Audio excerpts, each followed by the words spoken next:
Shows the kind of high-level production we're doing. Aces. Hey there, you're watching and or listening to Podcast is Broken, a podcast where we try to make Canadian news and politics and other sundry items fun-er. My name is Brittlestar. My name is Steve Boots, and it is more fun. My name is Lisa, and it is the funarestest.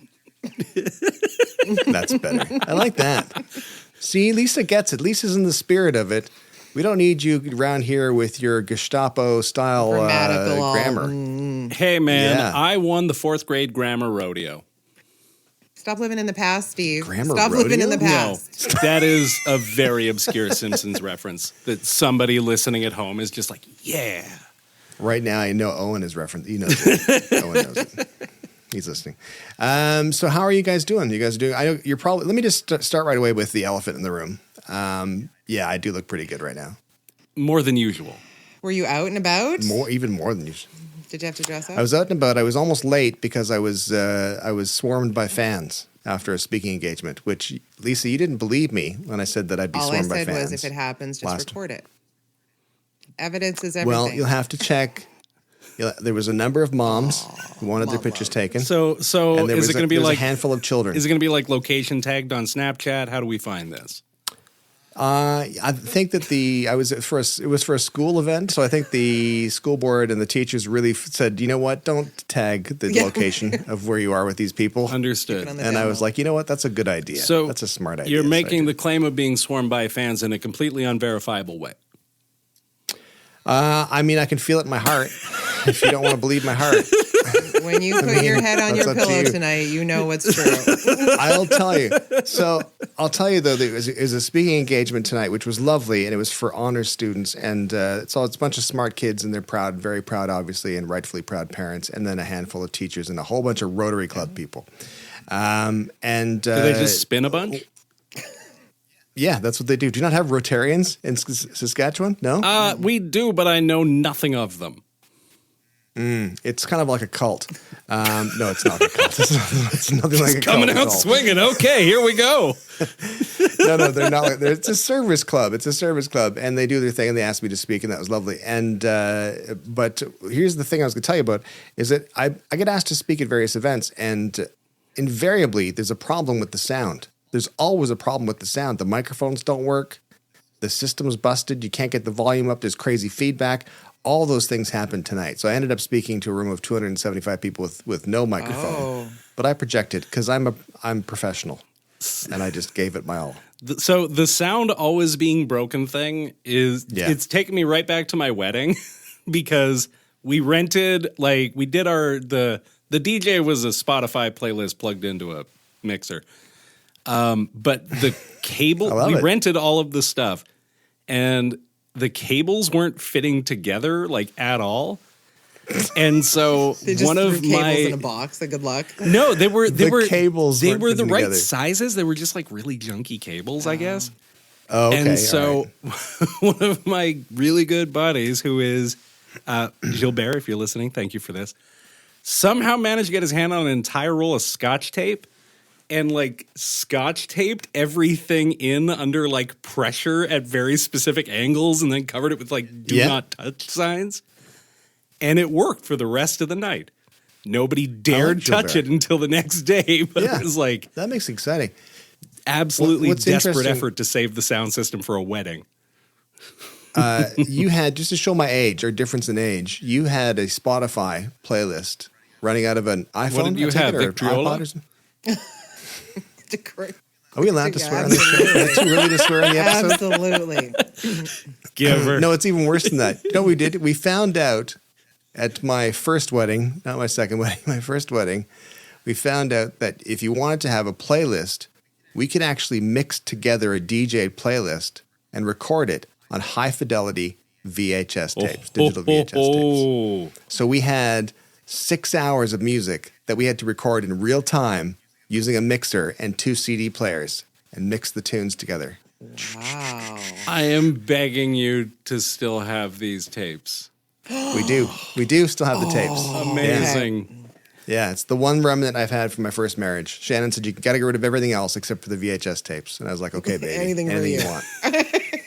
Yeah. Amazing. Yeah. This fascinates me. So was there like video No attached, or was it just music and a blank screen? No.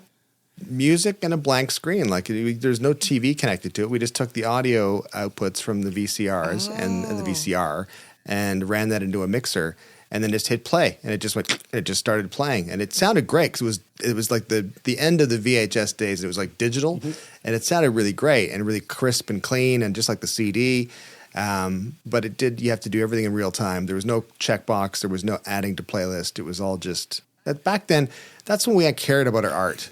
Dedication. Steve, that's when we cared about it. See, I'm from the generation where you went over to your friend with a nerdy dad's house because they had a CD burner. Oh yeah. Yeah. Nice. And then you'd like make Dance Jams 97 for your car.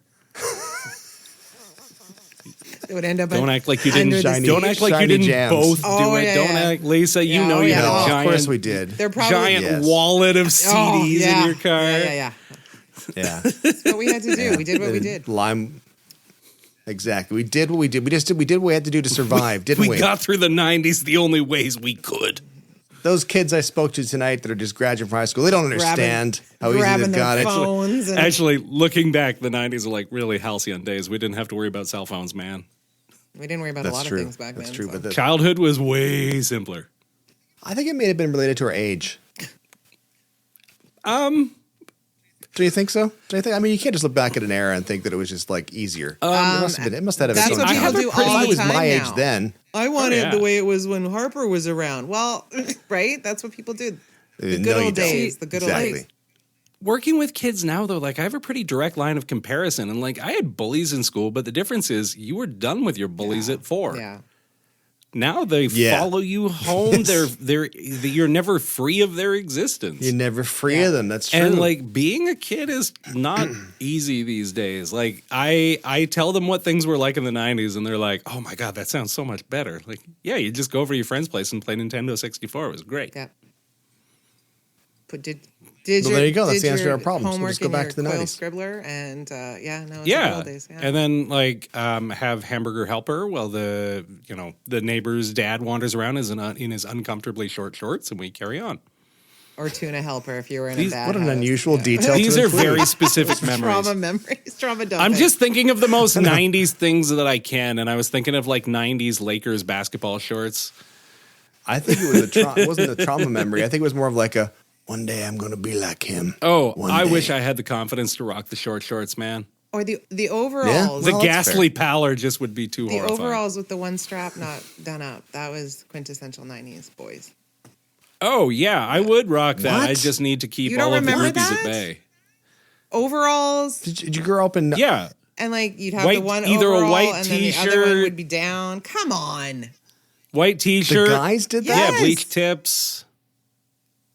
Oh. No. That sounds like a Western Canada thing to me. I'm sorry. Yeah, where it's cooler. We are Ontario. known as the Wait a vanguard minute. of fashion. We had that. Yeah, we had that. Exactly. You ever heard of Ontario fashion? You never heard of that? I'm looking at it. Right? Yeah, exactly. Lift up for tonight's presentation. Like New Kids on the Block. You don't Thank remember you. them doing that? You need to Google. But that was in 1989. So Well, maybe that that's was what the happened. It conversion. happened here in 1989. When did you guys get New Kids in the Block? About 97? What do you mean 97? I'm still listening to it. Whoa, okay. Oh, let's they get back showed on up like track. last week, man, you know. They were just last Yeah, week. exactly. Have you guys heard of this New Kids in the They Block? seem promising. They got a got the future. right Seems like the second album's really going to hit for them.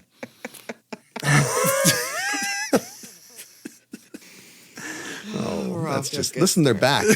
They're back. They are. Are they? Let's talk about our things now. Let's talk about. I mean, let's just get into business here because we've dilly dallied a lot. Business. There's people who are relying on us for their information. Sorry, That's folks. probably unwise. Sorry. That seems very unhealthy. Seems ill-advised.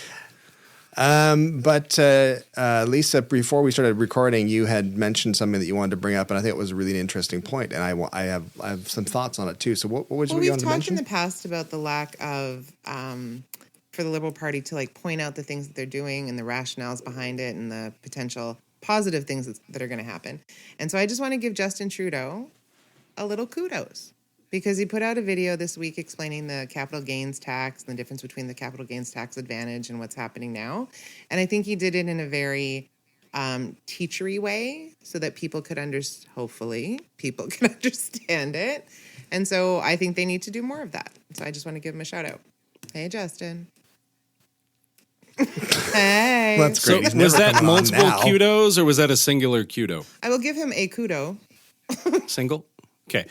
One kudo. My One question, kudo. I wanted to point out that this is like a pretty big shift for the Liberals because we were talking about this before we started recording. There's sort of an unspoken slogan within the Liberal Party of if you're explaining, you're losing.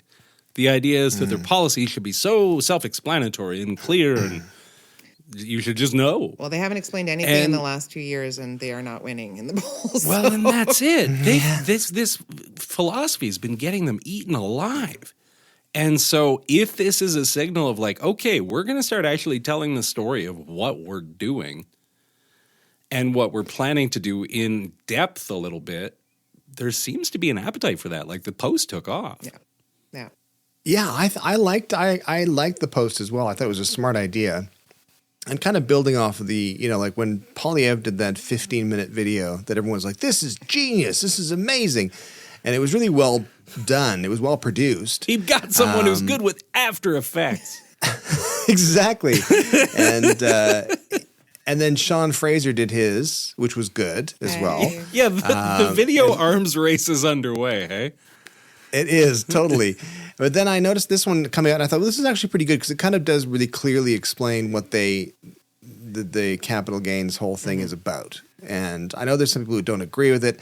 I think there's a million people online as well who just don't get it. Yeah. Just don't, like the math is difficult. I'm terrible at math. I barely get it, but I think I understand. I think I understand this after seeing it. One of the things I thought was good and could necessarily be Wow, that was not hard good. to get out. Yeah, it was. Is that the Prime Minister is he can switch into that teacher mode, like you said, which is great because it really helps to explain things. I'm not sure that is necessarily a winning tone for those who aren't already on board and on side with it. They're going to see it as condescending because they always do, right? Yeah. Yeah. Like, I haven't met him personally, but the sense that I get is that's just kind of how he talks. Like, it's pretty genuine. He stinks of confidence. And he's a slow talker, he's he is, right? And he's been raised around politicians, and one of the things that they kind of get told as they're getting their media training is slow down, think before you speak, take your time. And so you can always tell the more seasoned politicians. It's funny because it was sort of assumed that went without saying, but we're going to have to add it into the rule book. Yeah. That's what in the orientation manual. On the first day, do not enter.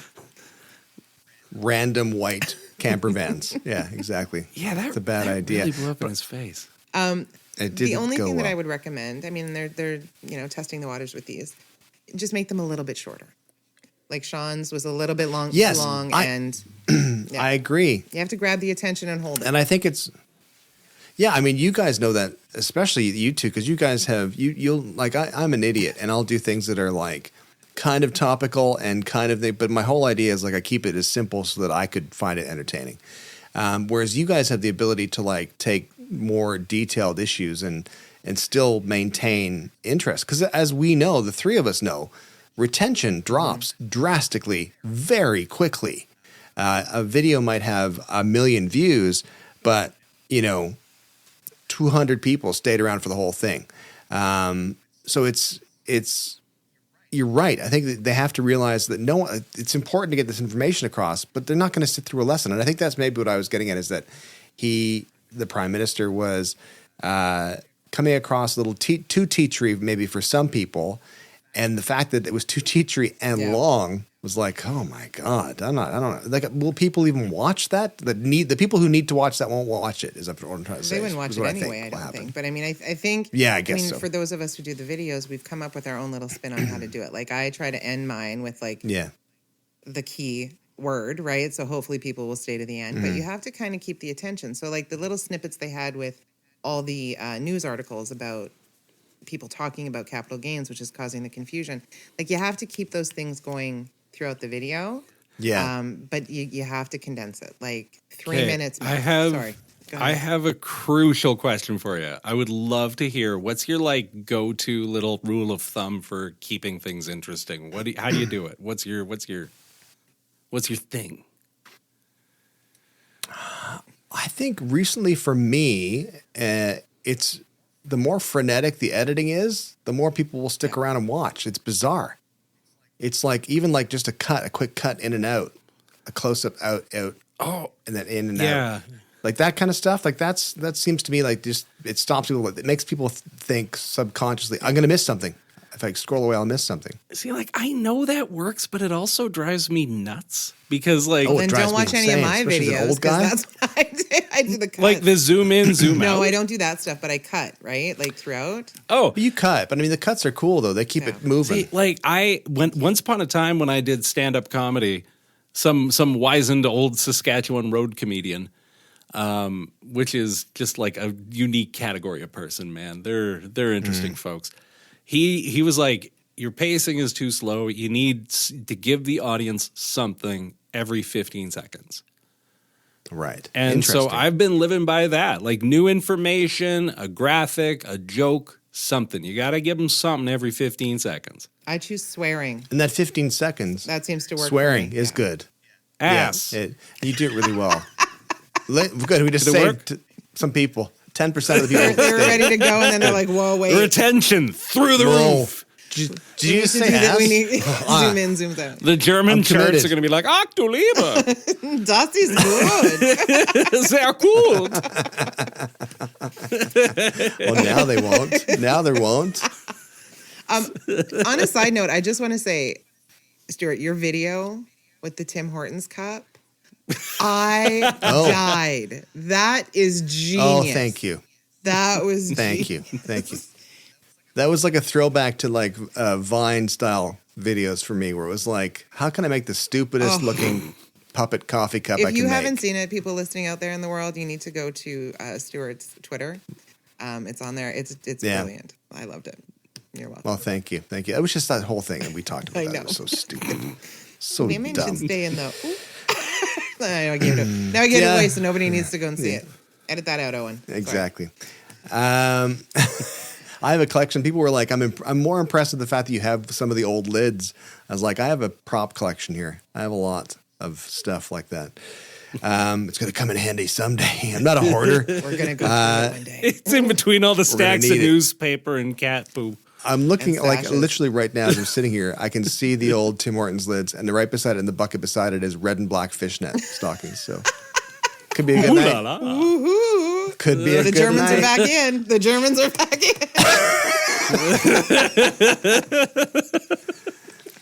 So I guess the takeaway from Trudeau's video is that it's good that they're doing it. It's still not great yet. They're going to have to. It's not going to hit the people that they want it to hit or need it to hit. I don't know how you do that because his style is very much. Listen, here's the deal. Here's what this is about, and he'll explain it. But it comes across as condescending. Preachy. It comes across as smoke, even if that's not preachy or just like a teacher in a sense to a lot of people, I'm sure. And I think a lot of people are like, listen, I'm not on here for that. But I'm can not, he I- you know. really win though? Because if he tries to be charming, then they're going to say that he's flirting with women. Like he can't win. But I think Yeah. if we He's being smarmy. yeah, right. Yeah. So I think he just needs to keep it short. I mean, if the PMO's office needs help, you have resources, guys. Hello, we're here for you. I also think it's important to point out he's not going to beat Poilievre on like rallying the troops and bringing the vibes. He's going to need to do it on policy. And so this, I think, is a pretty important step towards that. Is it perfect? No. Is it better than what he's been doing? Oh, yeah. Well, it hasn't been anything. I think there's ways for him to do. Like if I was taking that video that he did, and I was going to try to give a re-edit or a rethink to how it was put together, I would reduce it down to what it was about, so the capital gains tax, and I would say who it affects, 0.13% of the population. And I would say maybe one other item about the tax itself. That's it. I would literally just have him say, capital gains tax, 0.13%. It's not about you. Don't worry. Guest appearance by Mr. Beast. But wait till the end. Kids will love it. Yeah, just exactly. Kids Keep that will love retention. The two things that I didn't like in the video was when he was talking about the nurse making $70,000 a year and lives a good life. Presumptuous. Yeah. And that Yeah. it really is only impacting people who are like 64 and older and stuff like that.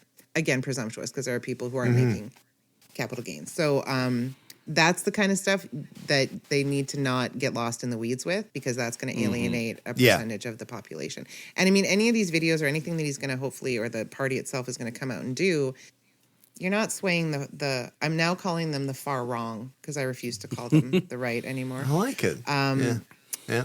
You need to get the middle. You just have to explain the policy to the middle of the people that don't know. Persuadable voters. Yeah, exactly. Yeah, exactly. All right, well, let's move on from there. We're going to cover 3 topics today, this morning. I mean, if you're listening on Sunday morning, it's definitely Sunday morning. It's a complex Coffee. time of day. It's a podcast. It's whenever you're listening to it. It's because we're in Saskatchewan, Ontario, and Alberta. It's the time zone thing.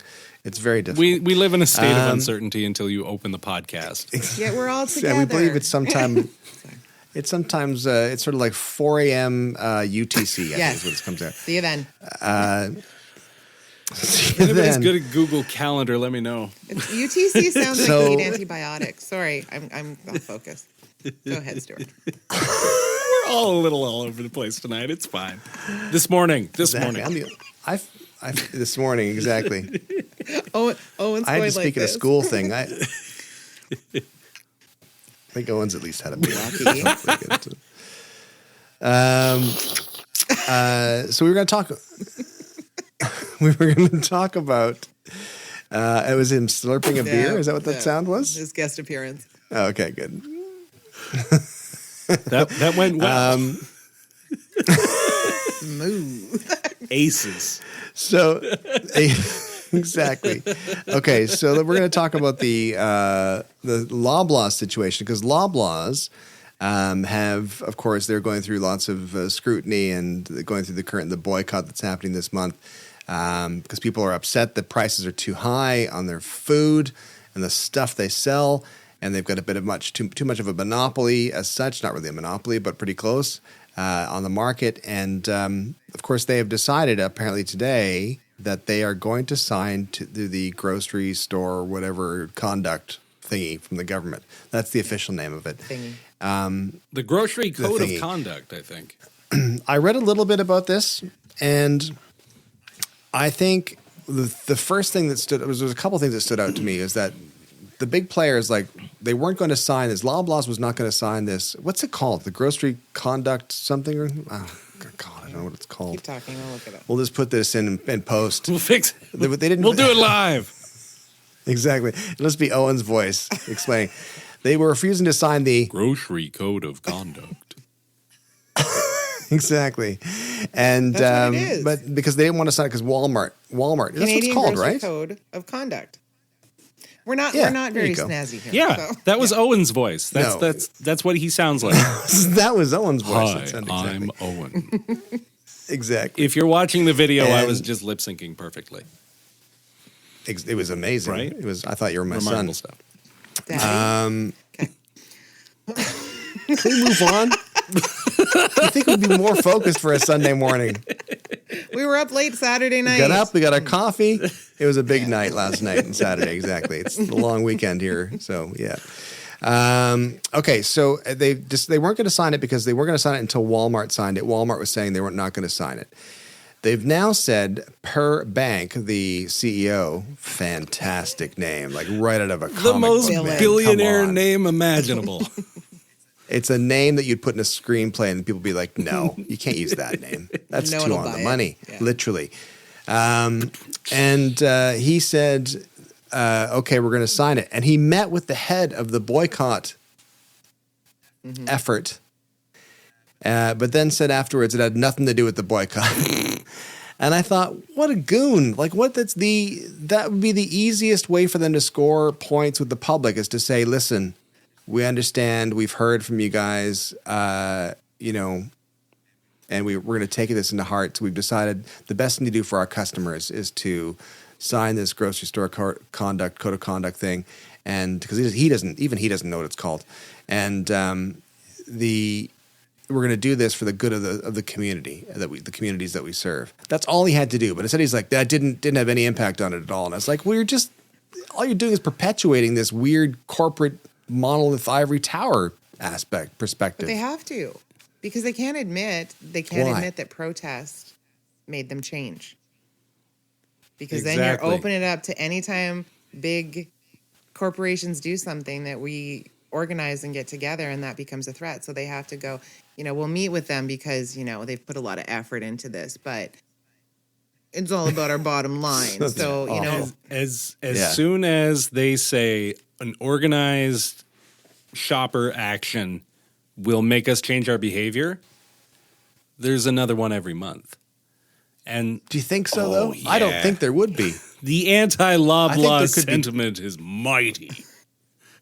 But don't you think they could have bought some good faith by saying, we hear you. We're going to try to be better. They could have bought themselves a good couple of years of no hassles, I think, if they did that. Because people aren't going to do it. They're not going to boycott every month. Like, it gets hard. I think people are buying groceries. It's like, I buy groceries because that's the closest grocery store. I'm not driving necessarily and going, I'm going to pick one. Where am I going to go? This one's where I go because it's closest to my house. But it could impact other sectors, right? Like, people could take issue with, how expensive it is to buy a car. So I think, like, when all the big billionaire bosses go to camp together, they talk about these kinds of things and of, like, what they can and can't do. Because I do think it could be impactful. Loblaws is feeling it because they're asking for volunteers. Yeah. Did you guys heard about this, yeah?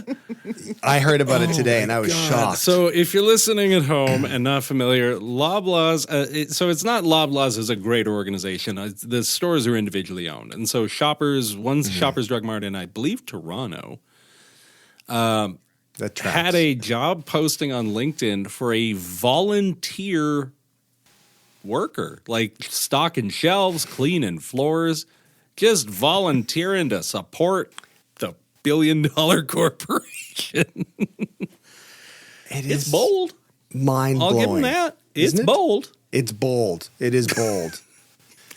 This is why, come these on, people live on the moon, man. I don't think they really care about this boycott. I think they're just a pish-posh. It'll blow over. One less ivory back scratcher.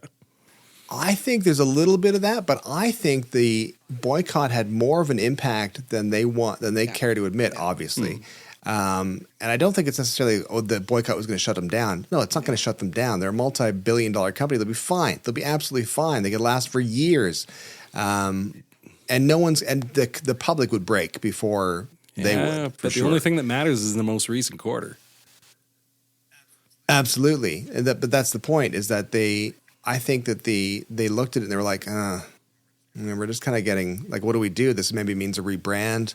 Means we're going to have to spend a lot of money the colors. and try to look better.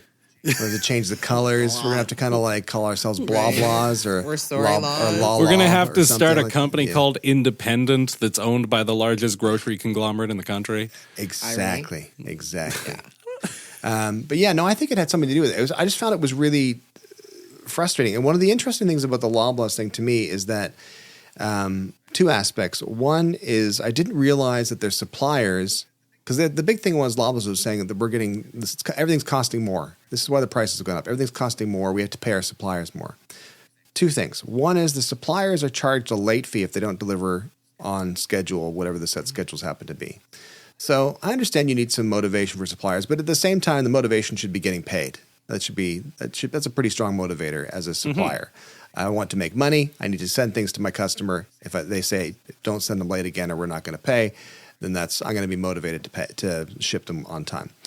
The second is, and it's actually Shannon who thought of this when she wasn't vacuuming, that Loblaws is its own supplier for a lot of stuff, are they not? Mm-hmm. With President's Choice and all that kind of stuff and No Name? Their wrapper is.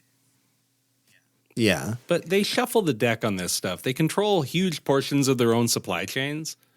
And so they say, well, we're powerless in the costs of supply chains while also driving the costs of a bunch of supply chains. Yeah. Right? Like it's one hand washing the other. I think that's exactly it.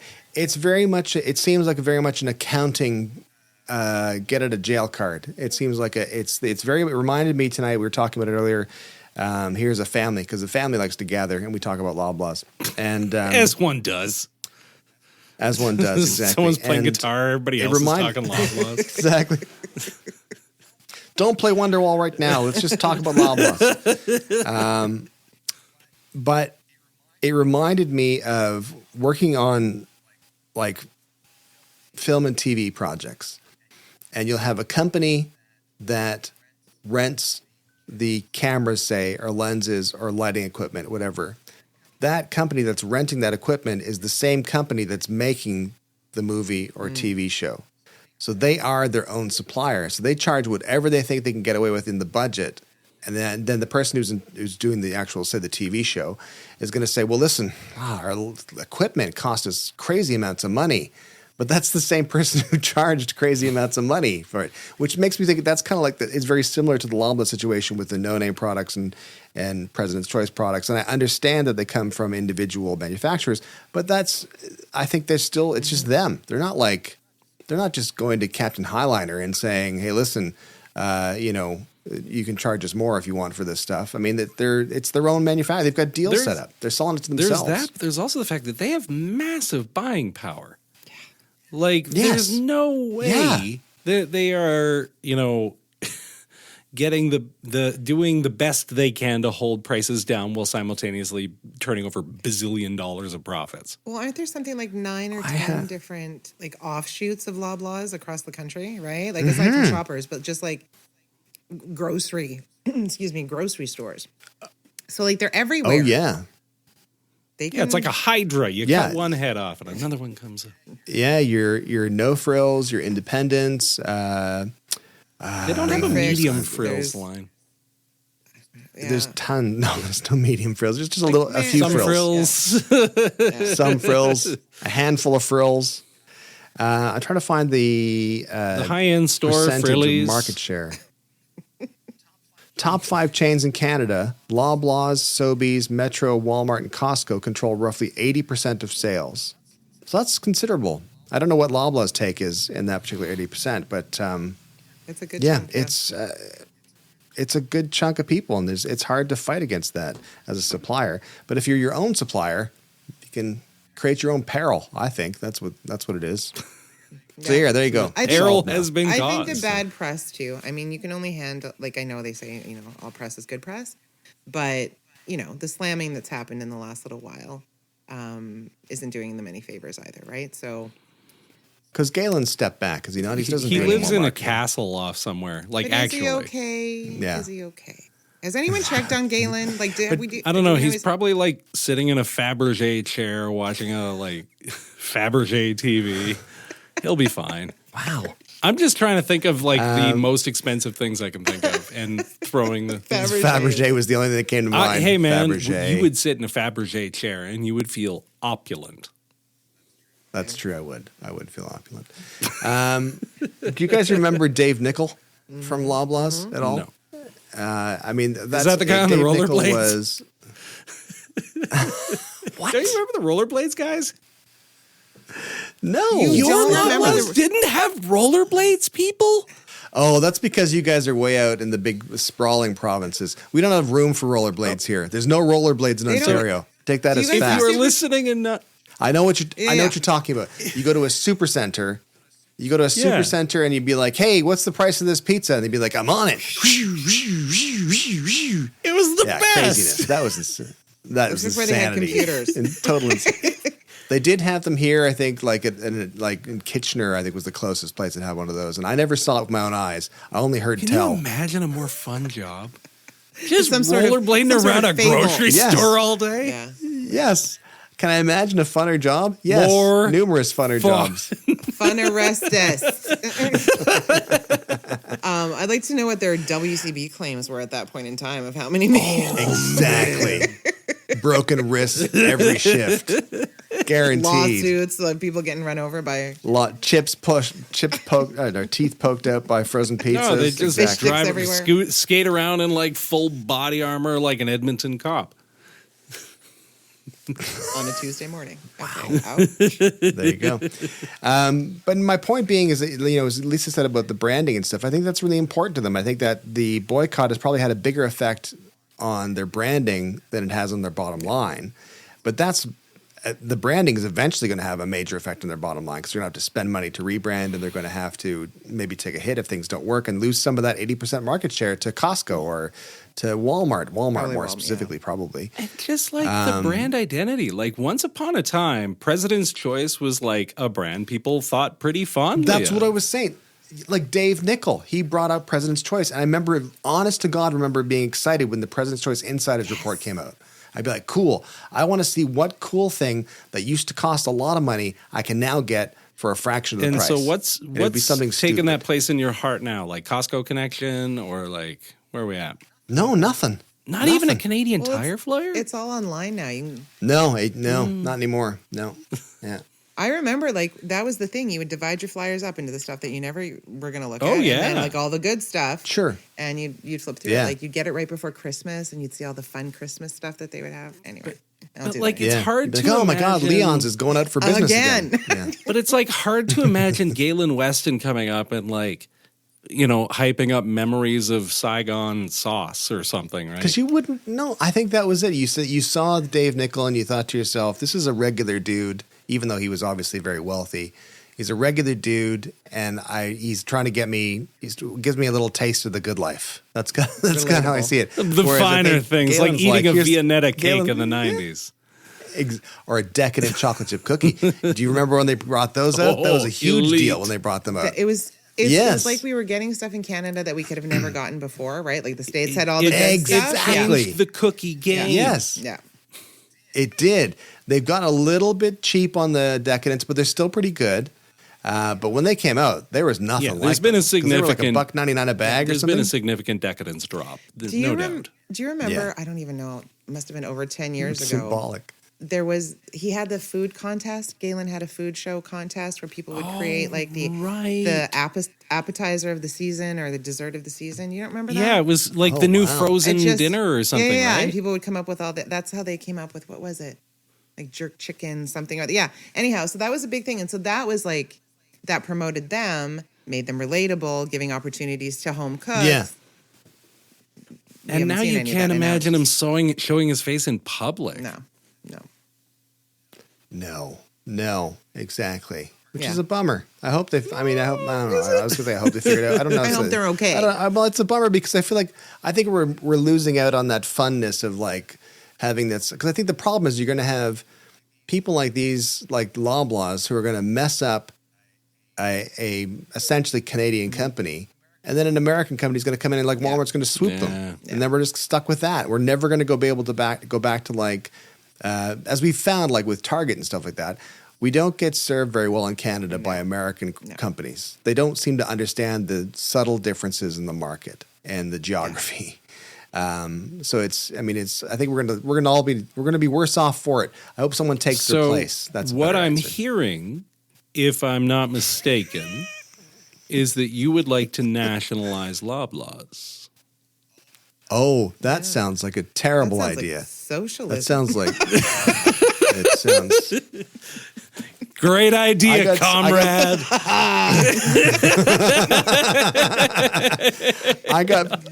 I don't like to highlight negative or attempted negative comments that I get from people, but there was a fantastic comment, and I may have told you this before, where someone said, I thought you said you didn't belong to any political party, but you somehow found two people more left than you. High five, Steve. High five. Amazing.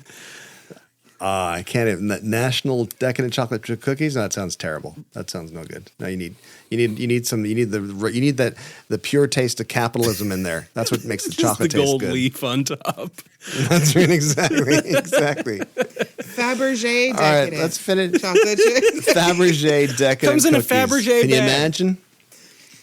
There we go. Exactly.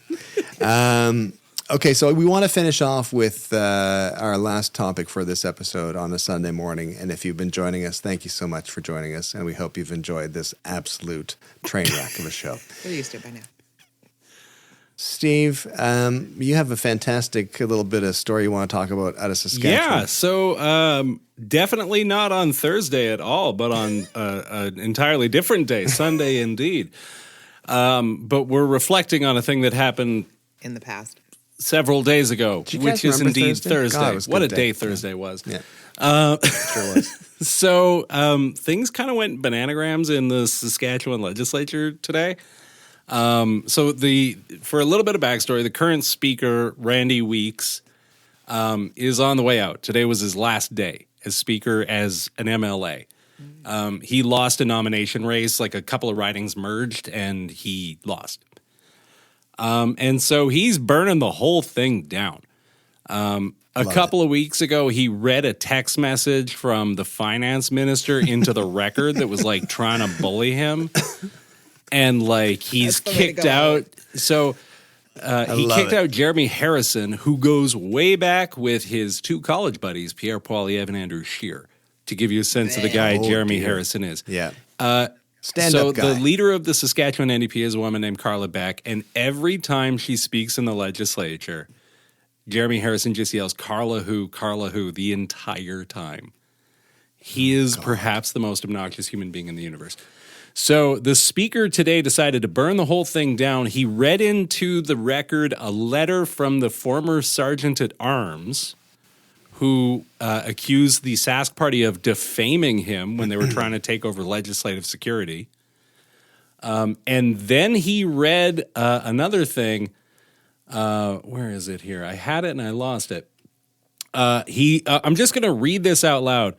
The government House leader, the MLA for Meadow Lake, showed signs of inappropriate behavior from the time he was first elected. Misleading statements and out-and-out lies. He's been called out numerous times. He expects his staff to go to his home, pick up his clothes. He has trouble keeping staff. There's a revolving door of staff coming and going. But more disturbing is his obsession with guns and his use of intimidation, both verbally and physically. His desire to get permission to carry a handgun in the Legislative Assembly is particularly disturbing. He wanted to bring a handgun into the House. And he was just an Yeah. MLA. Like, he wasn't like a security No, type just guy or an anything. MLA. Just a regular dude. Another incident reported by a former special constable was when the government House leader flaunted the rules concerning weapons when he brought a hunting rifle into the legislative building. He owns many weapons, including a .223 AR-style 4-shot clip lightweight, which looks like an assault weapon. Weapons like these can be easily converted to more than 4 shots. Yeah, there's a bunch more. Like, he talked for a long time, and it's wild. I cannot imagine. First of all, I can't fathom saying, "Hey, listen, I'd like to bring my handgun into legislature." Because first of all, you're the person you're asking, the first question they must be like, "Why? Like, what? Why do you In want a to building, do this?" it's a legislature. There's security everywhere. And it's a lovely building. By It the way. is. The Saskatchewan legislature, if It you've is never lovely. been, very much worth checking out. It is lovely big park out front. It's lovely. It's good. No place for handguns, if you ask me. I think that's craziness. I love the fact that the speaker is just like saying, "Listen, these are the kind of dorks you're I dealing I with." mean, before you go. do Good luck. you want a little more here? Because I've What else got do you want to we bring? do. Yeah. another example of inappropriate behavior and attempting to influence me as speaker is one of hundreds of text messages from the government House leader. The example of one of these text messages was sent on March 22nd, 2023, and I quote, "That's an absolute bullshit ruling. Completely wrong, and Iris will tell you that." Iris referring to the clerk. I'll say it again. March 22nd, 2023, from the government House leader concerning a ruling that I made. That's an absolute bullshit ruling. Like, he really wanted to hammer it home.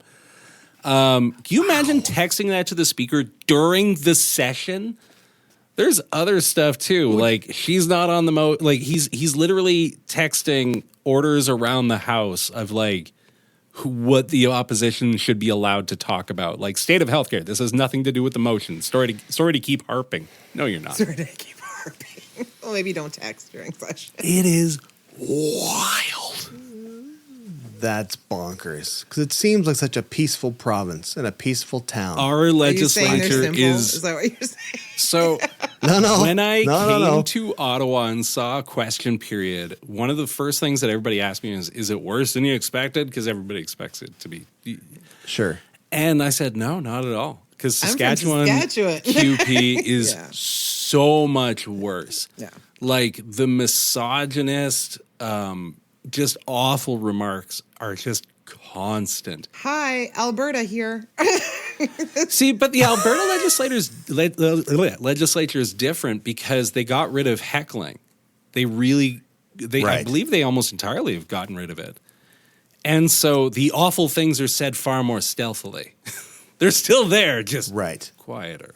You can still text them in Alberta, probably. And nobody just shares I wonder if they're Certainly still crack getting a beer in pages. Alberta and become minister of So- mental health and pages. addiction. Hey man, But I when I was a young warthog, many of my classmates worked as pages in the Sask legislature, and she literally said like they made you run around notes to bully members of the opposition and stuff. Politics. My biggest concern about this is that you've got politicians who are being harassed, who are being, just relentlessly taunted and yelled at and screamed at in the grocery store, and their lives are being made hell with online threats and all that kind of stuff. So that in itself is all right. You're already like, well, okay, I don't want to get into politics for that reason. And then secondly, you add on top of it, the politicians themselves are like, can I bring a handgun? Listen to this. This is An AR, this is, whatever what? the hell. Can I just? How do we get smart people to be in politics anymore? How do we You get got to people listen to to go the into grand politics? finale here because it's buck wild. As I stated before, my experience with the government House leader includes threatening gestures whenever I rule against him in the assembly. He'll start yelling at me and standing up and flashing his suit jacket, like as if he's like showing a gun.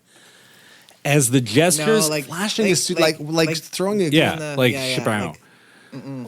opening Yeah. his coat. You know I how cops was do in like, movies? hey. That's what he probably. As the gestures, But he's doing it to no gun? Oh, Who you'll does see. that? Somebody in grade as 6. the gestures and behavior became more aggressive, I worried he might be carrying a handgun. My concerns over his mental stability and his obsession with guns was only confirmed when he heckled after the passing of the motion to devolve all relevant parts of the Firearms Act to the province. He twice yelled, open carry next. Oh my God. That's This is terrifying. the wildest stuff I think I've ever heard in a legislature. Like, That is really scary stuff because that means that there's no getting the inference and implication wrong about No. what he's saying. He's saying, I want a handgun because I may need to right? shoot you. Like, what's it for? What's it for? What's he want it for? There's nothing I can wrap my head around that would be a valid reason for that. Like when we No. talk about like threats, No. and things being made to politicians and their families or what have you, but this gentleman wanted to bring it into session. So like you've passed security where people would get patted down. If there haven't been constant threats to the legislative, like you just want to carry because you want to carry. Mm-hmm. Right? You think because that's going to make the argument. You think I think that's the big thing. I have a really distaste for guns. But I think that's part of the argument. People who are for that, for open carry and for having guns in general, is the idea that the gun will somehow be the last word in an argument that will win the argument. That somehow it will not raise the stakes. It will just simply end the Except argument. if everyone... Which is like, if everyone's carrying and you got a bunch of crazy people, all you've done is set the stakes higher. That's all you you've don't done. find situations are made more calm by the constant threat of physical violence? No? I highly encourage it. Well, that's exactly it. I mean, like you've got people like opening their suit jackets, like I could have a gun in here. What? Like what? Who does that? Like I can't understand. And the wildest thing is the premier basically, he was asked to comment on it and he basically like shrugged. He's like, he's going to say some stuff. Well, because he's afraid of being shot. The premier, That's why. Scott Moe, actually shuffled out of the room for when Randy Weeks was speaking. He left the chamber. Didn't even listen. Oh man. Is that so he can be questioned on it? That's dire. It's bleak out here in Saskatchewan, man. The Speaker of the House cut up his Saskatchewan Party membership card and tweeted it this morning. Oh. Before the session, so everybody was like sitting there with their popcorn, like, what's he gonna do? Oh my God. Yeah, it's high drama. It's a wild ride today, man. I mean, Thursday, a totally different day. Right. Mm. Yeah. So, like, what impact do you think that's going to have, if any? Oh my God. So here's the wildest part. This is going to be the last thing that happens in the legislature before an election. I mean, but what's the temperature then? Are people boiling hot? What's the temperature man. in Saskatchewan? Everybody's mad. So, but are people like looking at this stuff, going, "Okay, these guys are lunatics. We gotta get them out." It's not just that they're lunatics and we got to get them out. They're getting themselves out. 21 of 48 who were elected last election are out. Most are either just not running for re-election. 2 had to step down in disgrace for ongoing criminal matters, we'll say. Oh, man. Another was an MLA, and she wore an "I got vaccinated" sticker into the legislature when she wasn't vaccinated and had to resign over it. Like, this party is a level of incompetent. Like, they're beyond. It's not even just evil. It's just like, how are you guys this bad at everything? Everything, yeah. They have broken ground on the same hospital 4 different times with golden shovels each time. They did a groundbreaking for the parking lot, the entry. Like, they went to Prince Albert. I thought they just forgot. For a parking lot groundbreaking with golden shovels. Like, that's their only photo op? They live in this weird little fiefdom where, like, reality doesn't affect them. Well, they'll find out, I guess. It Hopefully. is what's going on? A wild ride, man. This makes you feel better about Ontario politics. Saskatchewan's politics, like, the problem that we have, in all honest truth, is there are, like, you can count the number of people covering politics in this province on one hand. It is a really short list. And so they're doing, like, shout out Jeremy Symes. He's been covering the Sask legislature like crazy. It's just like there's not enough hands on deck because it's such a small media market. Yeah. So what's going to happen next? Like, when is the election next? It's the October election and for the provincial election. And then what do we feel is going to happen with that? Chaos. Like, who's at play? So there's 2 parties. It's functionally. There's other smaller parties that are trying to make a move. That's how Owen describes his parents. There are 2 parents, functionally. So the problem is there's a third party sort of approaching. So what's happened in Saskatchewan is that the Saskatchewan Party originally came in as this, like, merger of liberals and conservatives, because I don't know if you remember the legacy of Grant Devine and his, like, cartoonishly corrupt government. The brand was really poisoned, and so they formed the Saskatchewan Party with liberals and conservatives. And Brad Wall was their second leader. Their first leader didn't really come together, and then the second leader was Brad Wall. And he was, like, a moderate conservative, largely. Yeah. And that played well in Saskatchewan for a long time. And he was the beneficiary of a resource boom, right? And so that went well, too. He cleared out, Scott Moe came in, and ever since then, the lines have been going down on basically everything. And he has become this increasingly sort of alt-right authoritarian sort of a government. Like, he's trying to roll out Saskatchewan marshals. He took over legislative security. He rolled out that pronouns bill in an emergency session of the legislature. Like, he's just getting more extreme and more culture war. And it's just, it's turning off a lot of the more moderate folks who built up that party. But what's happening is there's this third party. There's the NDP, who we'll talk about in a second. There's this third party called the Saskatchewan United Party, formed by the not vaccinated lady, who are coming at him from the right flank. And, like, it's the wildest thing. I want to verify this before I say it out loud here. Bear with me 1 second. because It's astonishing that this is all happening because the population of Saskatchewan is not very much. So this is bananagrams. The not vaccinated person who lied via sticker. She has stepped down as leader of the party, and they're not doing a leadership race. They just have a new leader. It's a guy named John Hromek, who coincidentally, the company I can't remember if he owns it or runs it. I can't remember what his relationship with the company is. Donated $400,000 to the Sask United Party. Nice. Unrestricted political donations in Saskatchewan, baby. And so we have, Seriously? Nothing. Out of province, give her. Numbered companies, give her. Whatever you like. Wow. It's wild.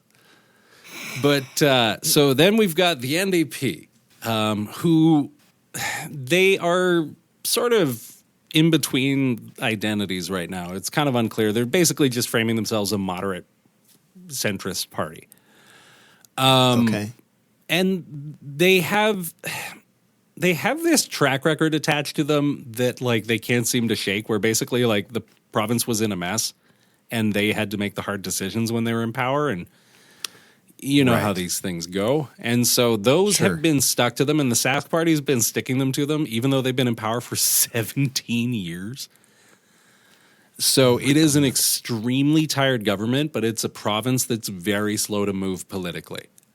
So it's going to be a bananagrams election because... Can I give Saskatchewan some advice from Alberta? I would love it if you did. Don't sit back and go, the current government is just wackadoodles.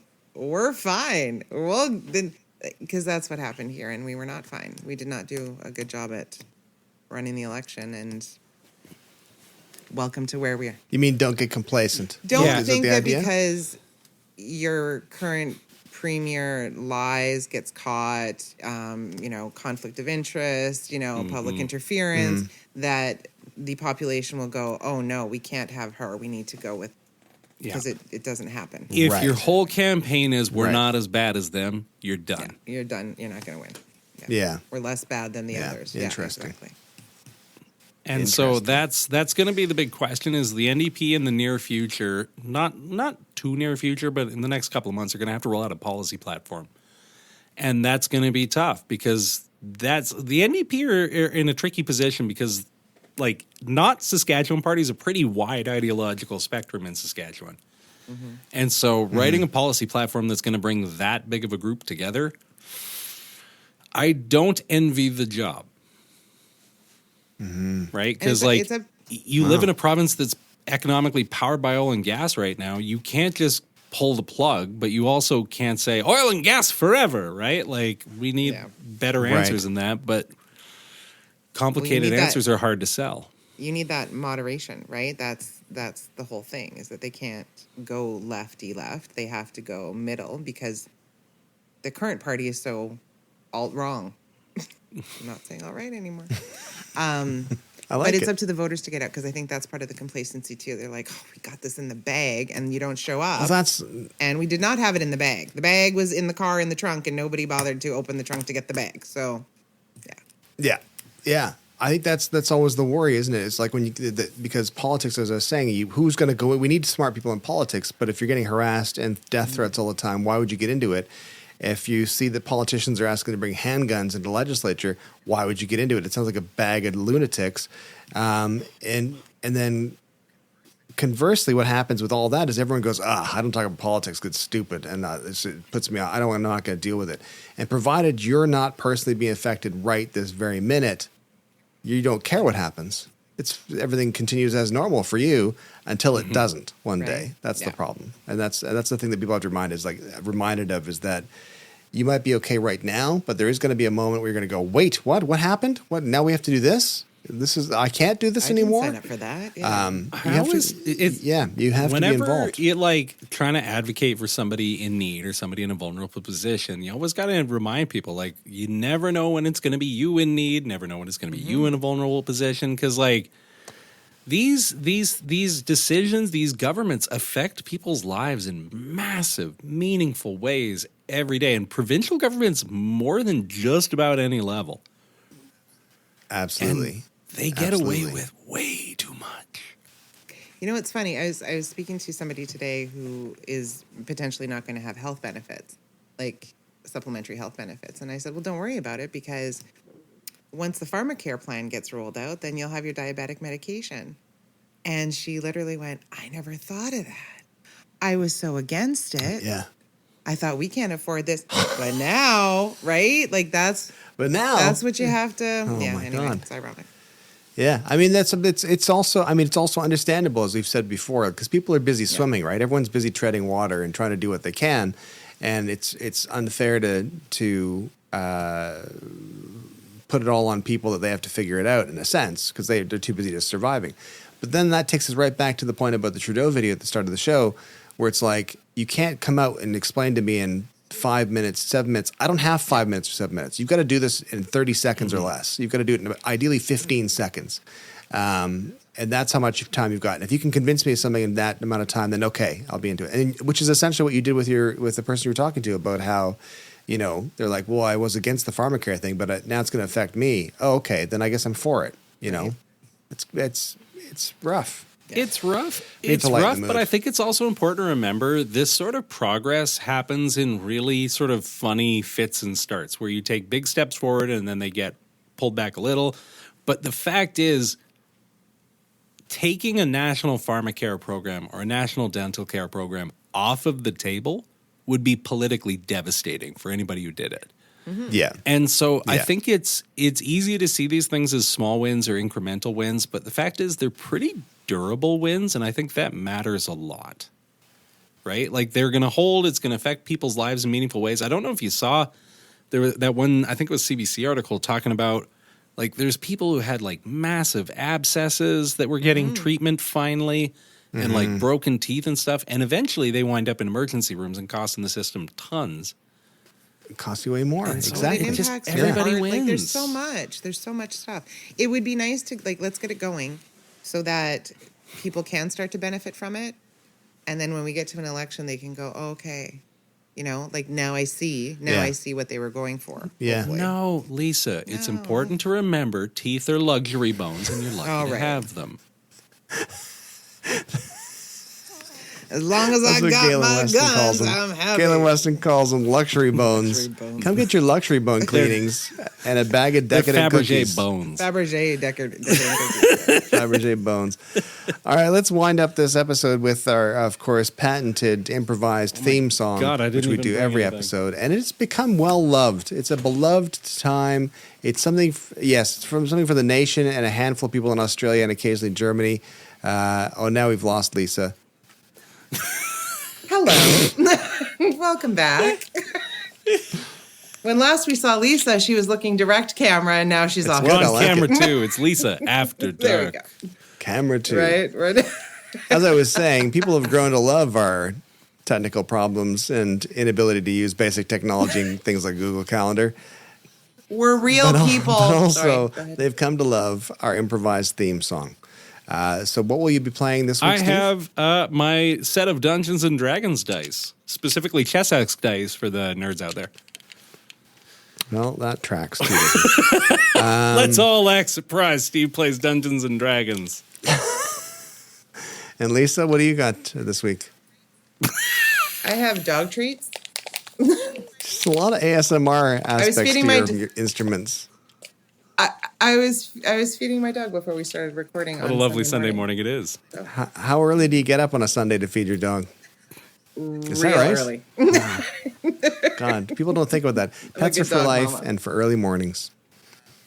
Who wants to start us off with a rhythm? Lead the way, boss. All you, Lisa. He's the man, you're the boss. It's got a beat you can dance to, isn't it? And podcast is broken. Podcast is broken. Podcast is broken. Podcast is broken. Podcast.